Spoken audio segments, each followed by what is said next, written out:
Hey everyone, welcome back to the Everyday English channel. I'm Mike. And I'm Rachel. Hey guys. So today's episode is a really practical one and very useful for everyday conversation. Yeah, because today we're talking about habits, the things you do regularly, the small routines that make up your daily life. And this topic comes up all the time. When you're getting to know someone, when you're making small talk, when someone asks, so are you a morning person? Do you exercise? Do you cook? Right, these are all habit questions, and knowing how to answer them naturally in English makes a real difference. So today we're going to show you exactly how. Simple phrases, real conversation, step by step. And as always, we'll show you in real conversation, the way people actually talk. Let's get into it. Okay, let's start with mornings, because how you start your day says a lot about you, and it's a really natural conversation topic. Rachel, are you a morning person? Honestly, not at all. I really struggle in the mornings. My alarm goes off, and the first thing I do is hit snooze, usually twice. Classic. What time do you usually wake up? On weekdays, around 7. But it takes me a good 20 minutes before I feel actually awake. The first thing I always do is make coffee before anything else. I genuinely can't function without it. What does the rest of your morning look like? So after coffee, I have a quick shower, get dressed, have a small breakfast, usually just toast or yogurt, and try to leave the house by 8:30. I try to keep my mornings simple because I'm not at my best that early. That's very self-aware. Do you do anything to make your mornings easier? Yes, I always prepare things the night before. I pick out my clothes, pack my bag, sometimes even make my lunch. It sounds small, but it makes the morning so much less stressful. That's a really smart habit. Removing decisions from the morning when your brain is still half asleep. Exactly. The fewer decisions I have to make before 9 o'clock, the better. What about you, Mike? Are you a morning person? I think I am, actually. I wake up naturally around 6 most days, even without an alarm. Max, my dog, helps with that. He's awake and ready to go, and it's impossible to stay in bed. Built-in alarm clock. The most reliable one I've ever had. So we go for a walk first thing, about 30 minutes, and that sets me up really well for the day. I come back feeling awake and clear-headed. Do you eat breakfast? Always. I never skip breakfast. Usually eggs and toast. I find if I don't eat properly in the morning, I'm distracted and low energy by mid-morning. I'm the same, actually. Even though I don't feel hungry early, I force myself to eat something because I know I'll feel it later if I don't. It's one of those habits that takes discipline at first, but becomes automatic over time. Completely. Now it just feels wrong to skip it. Okay, let's stop there and break it down. So, morning habits, a really natural conversation topic, and lots of useful phrases came up. Hit snooze means press the snooze button on your alarm to get a few more minutes of sleep. Very common and very relatable. Can't function without it means you need something to feel normal and awake. I can't function without coffee. Not at my best means you are not performing as you usually do. I'm not at my best early in the morning. Prepare things the night before, a very practical habit phrase, getting things ready in advance to make the next day easier. Sets me up means prepares you well for something coming. A morning walk sets me up for the day. Clear-headed means thinking clearly, feeling focused and alert. I feel clear-headed after exercise. And becomes automatic means something that once required effort now happens without thinking. Once a habit becomes automatic, it feels natural. All simple, all very natural, all very useful. Okay, exercise. This is a really common habit topic. Rachel, do you exercise regularly? I try to.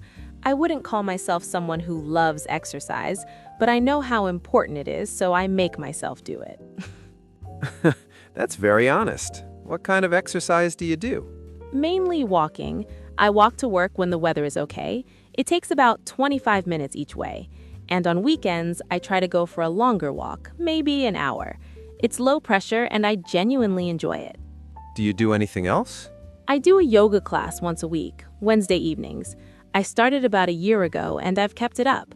I love it because it's not just physical, it's really calming mentally too. A lot of people say that about yoga. The mental side is as important as the physical. Completely. After a yoga class, I sleep so much better. It's like my whole body and mind just relax completely. Do you ever struggle to keep up the habit? Like, do you ever want to skip it? Honestly, yes, especially in winter when it's cold and dark.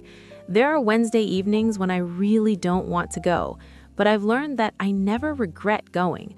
I always feel better afterwards. It's getting out the door that's hard. That's such a universal truth about exercise. The hardest part is starting. Always. Once I'm there, I'm fine. It's just the leaving the sofa part. What about you, Mike? What does your exercise routine look like? So, soccer on Saturday mornings is my main thing. I've been doing that for about 4 years with the same group of friends.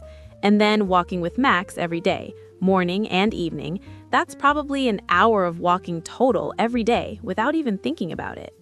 That's actually a lot of daily movement. It is, and I think it really helps. I don't go to the gym or do anything structured during the week, but between the walking and Saturday soccer, I feel like my body stays reasonably active. Do you think you'd exercise more if you didn't have Max? Probably not. Honestly, having a dog is the best exercise motivation I've ever had. He doesn't accept excuses. Rain, cold, tired, doesn't matter. Max needs his walk. The most honest personal trainer in the world. And the most enthusiastic. Let's break this section down. So, exercise habits, really common conversation topic, and some great phrases here. Make myself do it means you do something even when you don't feel like it. You force yourself. I make myself exercise even when I'm tired. Low pressure means relaxed with no stress or high expectations. Walking is low pressure exercise. Kept it up means continued doing something consistently over time. I started yoga a year ago and I've kept it up. Never regret going. A really powerful habit phrase. You might not want to go, but you never feel bad that you did. Getting out the door, the moment of actually leaving your home to do something, often the hardest part of exercise. Structured means planned and organized in a set way. I don't do anything structured during the week. And accept excuses means allow reasons for not doing something. Max doesn't accept excuses. All very natural, all very everyday. Okay, eating habits, another really natural topic. Rachel, how would you describe your eating habits? Pretty balanced, I think, but not strict. I try to cook at home most evenings during the week. Simple meals, pasta, stir fry, soup, nothing complicated. And I try to eat vegetables every day. Do you meal plan or just cook whatever you feel like? A bit of both. On Sunday evenings, I have a rough idea of what I want to make during the week, just so I know what to buy at the supermarket. But I don't stick to it rigidly. If I'm tired on a Tuesday and I plan to cook something complicated, I'll just make pasta instead. No guilt. I like that approach. Flexible but organized. Right. I think being too strict with food habits makes you miserable. A bit of flexibility is healthy. Completely agree. What about treats? Do you allow yourself those? Absolutely. I love chocolate, and I eat it without feeling bad about it. Life is too short. I think the moment you start labeling food as bad or forbidden, it becomes something you obsess over. That's a really healthy mindset. What about coffee? How much do you drink? Too much, probably. 2 or 3 cups a day. I try not to drink coffee after 3 in the afternoon because it affects my sleep. That's a habit I've worked hard to stick to. And does it help, the cutoff time? Massively. My sleep improved so much once I stopped having late coffee. What about you, Mike? What are your eating habits like? Pretty similar, actually. I cook most evenings, and I've gotten more adventurous in the kitchen over the last couple of years. I really enjoy trying new recipes on weekends when I have more time. Do you eat well during the week, or does it slip when you're busy? It can slip a little. When I have a lot on, lots of classes, lots of planning, I sometimes just grab something quick and easy rather than cook properly. But I try not to let that become a habit. What's your go-to quick meal? Pasta with olive oil, garlic, and whatever vegetables are in the fridge. Takes about 15 minutes and always works. That's a great go-to. Simple but proper.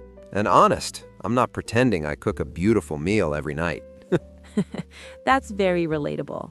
Let's break this section down. Eating habits, a great conversation topic, and some really useful phrases here. Meal plan means decide in advance what meals you will cook during the week. Stick to it rigidly means follow something very strictly without any flexibility. I don't stick to my meal plan rigidly. No guilt means no negative feelings about a choice. A very healthy and natural phrase around food. Obsess over means think about something constantly and unhealthily. Labeling food as bad makes you obsess over it. Cutoff time, the time after which you stop doing something. 3 o'clock is my coffee cutoff time.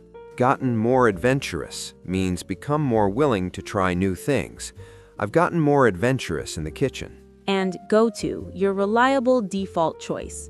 Pasta is my go-to quick meal. All simple, all natural, all very usable. Okay, sleep, because sleep habits are something everyone can relate to, and it comes up in conversation more than you'd think. Rachel, are you a good sleeper? Most of the time, yes. I've worked hard on my sleep habits, and I really notice the difference. I try to go to bed at the same time every night, around 10:30, and wake up at the same time every morning. Do you have a bedtime routine? I do. About an hour before bed, I try to put my phone away. Then I might read for a bit or do some light stretching. No screens, no work emails, nothing stimulating, just winding down slowly. That sounds really disciplined. Is it hard to stick to? It was at first, especially the phone thing. I used to scroll for an hour before bed without even realizing, and then I'd wonder why I couldn't sleep. I think most people are guilty of that. Very guilty. But once I broke that habit, the improvement in my sleep was almost immediate. I fall asleep faster, I sleep deeper, and I wake up feeling more rested. That's such a big difference in quality of life, honestly. Huge. Sleep affects everything. Your mood, your focus, your energy. I take it really seriously now. What about you, Mike? How do you sleep? Pretty well most nights. I read before bed every night, even if it's just 15 or 20 minutes. And I think that really helps me wind down. My brain shifts from the day into something quieter. Do you use your phone in bed? Less than I used to. I still check it sometimes. I won't pretend I'm perfect. But I've gotten much better. I try to leave it on the other side of the room so I'm not tempted. Oh, that's a great trick. Out of sight, out of mind. Exactly. If I have to get up to get it, I usually just don't bother. Friction is your friend. Exactly. Making a bad habit slightly inconvenient is sometimes all it takes. What time do you usually go to sleep? I aim for 11, but if I'm into a good book, it's often closer to midnight. That's my biggest sleep weakness, honestly. I tell myself one more chapter, and then suddenly it's very late. The book trap. Every time. Let's break this section down. Sleep habits. Such a relatable topic, and some great phrases here. Bedtime routine. The set of things you do regularly before going to sleep. Stimulating means exciting your brain and making it more active, the opposite of calming. Avoid anything stimulating before bed. Winding down. Gradually relaxing after a busy day. Slowing down mentally and physically before sleep. Scroll means browse through social media or phone content by moving your finger up and down the screen. A very modern and very common verb. Out of sight, out of mind. A natural English expression. When you can't see something, you don't think about it. Friction, in habit language, means a small obstacle that makes a habit harder to do. Adding friction to bad habits helps you avoid them. And my biggest weakness, the habit or area where you struggle the most. Late reading is my biggest sleep weakness. All very useful, all very natural. Okay, last section. Good habits and bad habits. Because everyone has both, and being honest about them makes for really natural conversation. Rachel, what's a habit you're proud of? The no phone before bed one, honestly. It took real effort to build, but I'm genuinely proud of it because I can feel how much it's improved my life. That's a really meaningful one. What about a habit you're still working on? Drinking more water. I know it sounds so simple, but I genuinely forget during a busy day. I can go hours without drinking anything and then wonder why I have a headache. I think a lot of people are the same. What are you doing to try to fix it? I keep a big glass of water on my desk now, visible right there, and I try to drink 1 glass before my morning coffee. Small steps. That's the right approach. Make the good habit the easy option. Exactly. What about you, Mike? A habit you're proud of? Reading every night. I've done it for years now, and it's become completely part of who I am. I sleep better, I feel calmer, and I'm always learning something or exploring a new story. It genuinely enriches my life. That's a beautiful habit. And a bad one? Leaving things to the last minute. I know, for someone who talks about good habits, it's embarrassing. But I often delay things that feel uncomfortable or boring. Emails I don't want to write, admin tasks. I'll put them off, and then suddenly they're urgent. Procrastination. Classic procrastination. I'm working on it. I've started doing the thing I least want to do first thing in the morning, before anything else. It works, but I have to keep reminding myself. That's actually a really well-known productivity technique. Eat the frog, they call it. Exactly. Do your hardest task first thing. Then everything else feels manageable. I need to apply that to my water drinking. Different problem, same principle. Quick breakdown. A habit you're proud of. A natural way to talk positively about your own routines without sounding arrogant. Still working on means you haven't fully achieved something yet, but you're making effort. It's a habit I'm still working on. Small steps, making gradual, manageable progress rather than big, sudden changes. Enriches my life means adds value, meaning, and quality to your daily experience. Leaving things to the last minute, delaying tasks until there's very little time left. Very common and very relatable. Procrastination, the habit of delaying or avoiding tasks, a very important word that comes up constantly. Eat the frog, an informal but very well-known productivity phrase. Do your hardest task first thing. Then everything else feels manageable. And same principle means the same idea or rule applies, even in a different situation. All right, let's bring everything together. So today we practiced talking about habits in English. Morning habits, exercise habits, eating habits, sleep habits, and good and bad habits. And the key to making it sound natural, be honest. Give a real answer. Add a small detail. Say how it makes you feel. Not just I exercise, but I go to a yoga class every Wednesday. I started a year ago and I've kept it up because I always feel better afterwards. That one sentence tells someone so much more about you, and it gives the conversation somewhere to go. Key phrases to remember. I try to. I've gotten better at. I'm still working on. I never regret it. It's become automatic. Your challenge today, think of one good habit you have and one you want to build. Write 2 sentences about each one in English. Then leave them in the comments below. We want to read them, every single one. You've got this. We mean it. That's it for today, everyone. Thank you so much for watching. If this helped, please hit like and subscribe. It really helps us reach more learners just like you. New episodes every week. Make sure you're subscribed so you never miss one. Until next time, keep practicing, keep growing, and keep building good habits. See you in the next one. Bye, everyone. Bye.